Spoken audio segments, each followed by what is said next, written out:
Bonjour tout le monde, je suis Erika Maria Betombo, étudiante gabonaise âgée de 19 ans à l'université Hassan II. Je suis étudiante en droit. Alors je n'ai pas forcément eu de mon plein gré l'opportunité de choisir ce que je devais faire parce que moi je suis quelqu'un qui me fie beaucoup à ce que mon père dit et j'ai vraiment confiance en ce qu'il dit parce qu'il a toujours pris des décisions pour moi et qui m'ont fait du bien.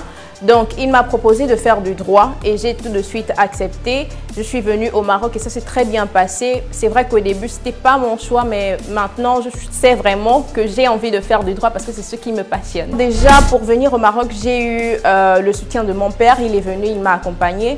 Et donc, j'ai été accueillie par Smart Africa. Ils ont été vraiment très accueillants et c'est par eux déjà que j'ai compris que les Marocains sont des personnes très charitables et très accueillantes. Donc, nous sommes arrivés, il n'y avait vraiment pas de soucis. Je me suis très vite adaptée. Ce qui est sûr, c'est que je ne vais pas m'arrêter en licence 3 de droit. Donc, je compte bien aller jusqu'au doctorat parce que déjà, comme j'ai dit au départ, le droit, c'est quelque chose qui me passionne. Donc, j'ai envie encore plus de découvrir.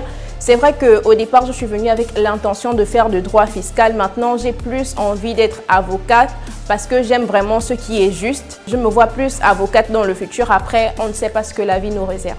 En dehors de ma vie d'étudiante, je suis aussi choriste, mais j'appartiens aussi à un groupe culturel de Gabonais d'ailleurs, à qui je fais un coucou, le CGM. Nous sommes un groupe culturel, d'accord, et on a pour mission de promouvoir la culture gabonaise parce qu'on sait qu'on a déjà des très bonnes relations avec le Maroc.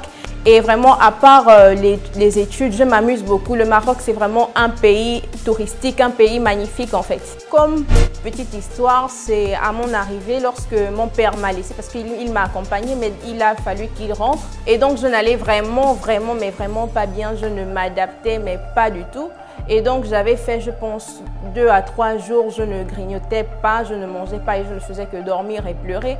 Et un matin comme ça, je me suis levée et je me suis dit, bon, je vais aller faire des courses, sauf que je n'avais pas assez d'énergie et j'ai perdu connaissance sur la route, malheureusement. Et bien heureusement, il y avait des personnes, comme j'ai dit, les Marocains, ce sont des personnes vraiment merveilleuses.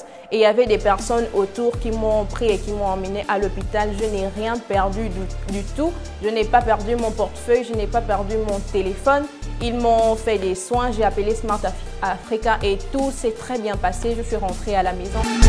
L'éloignement avec mes parents, c'est très difficile. Toujours présentement, je ne m'y fais pas, mais ça va mieux qu'au départ parce que au Gabon, j'étais quelqu'un qui ne m'éloignait du tout pas de mes parents. Les gens ne me laissaient pas sortir, j'étais dans la barrière.